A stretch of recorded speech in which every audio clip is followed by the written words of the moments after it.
भ्रष्टाचार केस में अफसरों को सरकार ने बड़ी राहत दे दी है।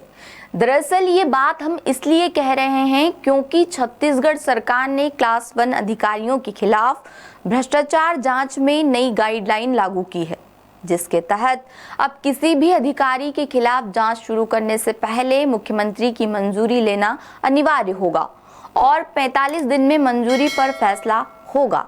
इस कदम के बाद सवाल उठ रहे हैं कि क्या सरकार अफसरों को बचाने का नया तरीका लेकर आई है? तो क्या है पूरा मामला, चलिए आपको डिटेल में बताते हैं। नमस्ते, मैं हूं आपके साथ माही और आप देखना शुरू कर चुके हैं द सूत्र। दरअसल छत्तीसगढ़ सरकार ने भ्रष्टाचार के मामलों में सरकारी अधिकारियों और कर्मचारियों के खिलाफ जांच एवं अभियोजन स्वीकृति की प्रक्रिया में बदलाव किया है। सूत्र बताते हैं कि सामान्य प्रशासन विभाग यानी जीएडी ने नई गाइडलाइन जारी कर भ्रष्टाचार के मामलों में कार्रवाई को पारदर्शी, समयबद्ध और जवाबदेह बनाने का फैसला लिया है। नई व्यवस्था के तहत अब सूबे के क्लास 1 अधिकारियों के खिलाफ भ्रष्टाचार की जांच शुरू करने से पहले मुख्यमंत्री की मंजूरी जरूरी होगी। वहीं अभियोजन स्वीकृति से जुड़े मामलों में भी तय समय सीमा निर्धारित कर दी गई है, जिसके बाद अब सवाल उठाया जा रहा है कि क्या ये अफसरों को बचाने का नया तरीका है। जारी आदेश के मुताबिक जिन मामलों में पहले से फाइनल डिसीजन लिया जा चुका है, उन्हें दोबारा नहीं खोला जाएगा। नए सिस्टम का मकसद भ्रष्टाचार के मामलों में लंबित प्रक्रियाओं को कम करना और जांच एजेंसियों को साफ दिशा निर्देश अवेलेबल कराना बताया जा रहा है।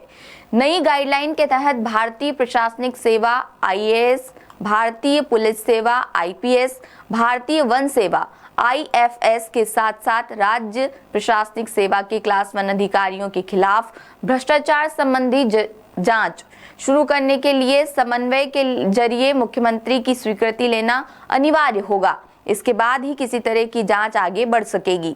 बताया जा रहा है कि सरकार ने भ्रष्टाचार निवारण अधिनियम की धारा 17 के तहत सरकारी कामों के दौरान लिए गए फैसलों की जांच के लिए भी नई प्रक्रिया निर्धारित की है। इसके मुताबिक यदि जांच एजेंसी किसी अधिकारी या कर्मचारी के खिलाफ अभियोजन स्वीकृति का प्रस्ताव भेजती है और नियुक्तिकर्ता प्राधिकारी को मामला पहली नजर में सही लगता है, तो उसे आवेदन मिलने के 45 दिनों के अंदर अभियोजन स्वीकृति जारी करनी होगी।